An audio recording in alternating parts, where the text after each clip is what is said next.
12ই জানুয়ারি 1863 সাল কলকাতার সিমলা অঞ্চলের 3 নম্বর গৌরমোহন মুখোপাধ্যায় স্ট্রিট, হ্যাঁ, এখানেই জন্ম হয় যুব সমাজের আইকন তথা পথপ্রদর্শক নরেন্দ্রনাথ দত্ত, এখনকার স্বামী বিবেকানন্দ। প্রসঙ্গত, ক্ষেত্রীর রাজা অজিত সিং বিবেকানন্দ এই নামকরণ করেছিলেন। Ladies and gentlemen, welcome to the afternoon session of the opening day today, the 11th of September, 1893. We now introduce you to Swami Vivekananda from India and request him to address us.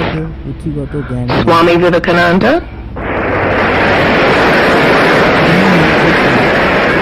Sisters and brothers of America,